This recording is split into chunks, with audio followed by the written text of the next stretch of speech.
It's really important, I think, for us to set the tone early. Like you said, being at home, knowing that they took care of business on their home court, we got to do the same thing. And it starts from the opening tip. We got to bring a level of physicality to this game. What you guys did in the third quarter the other night, there's a lot of good things.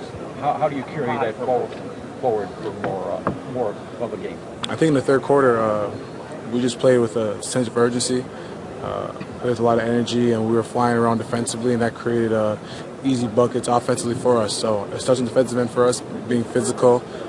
We know they're slipping and moving without the ball, so we got to be prepared, communicate, and be on the string. Tristan, how important is it to be playing in front of your home fans, and what will this atmosphere provide for you? It should be it'll be huge tomorrow for us to come back home, and everyone understands what's at stake playing at home. So we expect the crowd to be high level energy, and we got to be able to come out from the opening gate and bring that energy and play the sense of urgency. You guys have been pretty good against them on both offensive and defensive boards. How important has that been thus far, and how can you build on that going into it's what's kept us, in these battles. I think when we're rebounding at a high level, especially obviously on the defensive end, if we're rebounding at a high level, we know they're missing shots, and offensive rebounding wise, that's part of our offense. If we're able to do that and wear on their defense and give ourselves second chance points off the offensive glass, that's going to be huge for us tomorrow night.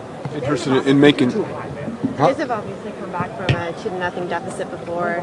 Does having known that you guys can do that give you a sort of confidence?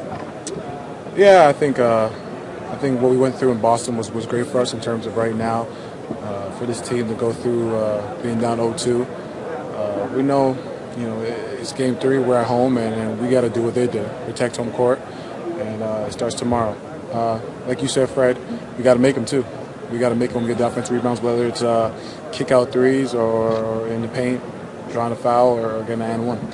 Just in terms of making them feel you, is it something you guys have to talk about? Will you initiate it? It definitely starts with the big, starts with myself and Kev. We got to take on the challenge. With them doing a lot of slipping, JaVale McGee got a lot of his dunks. Even Sean Livingston, they almost kind of scored the same way throughout the game, both going perfect from the field. We got to be able to limit those easy buckets for them because those are huge plays for the role players. You're the longest tenured Cav, and you played in all 4 of these finals, man. What are you telling the young guys who are here for the first time about a sense of urgency in a game like this? I think that they know what's at stake. They know what's on the line, and then everyone knows that we weren't able to get one on the road, so we know how important it is to get game 3. This is the most important game of the series, and we got to go out and leave it all out there and put ourselves in position to get a win. LeBron's never been more accurate from the mid-range than he has throughout this postseason.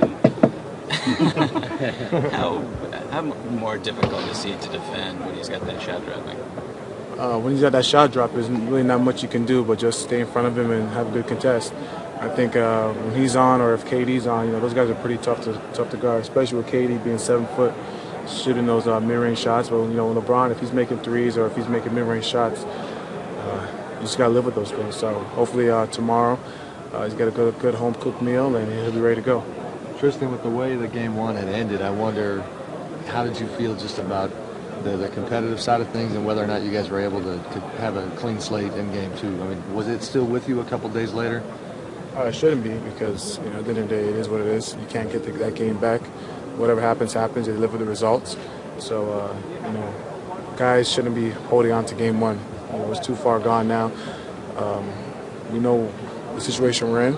So the only thing that should be on guys' mind is being ready to play game 3. Did it feel like it, though? Like you would put it behind you? Yeah, it was put behind me, so I was ready to go.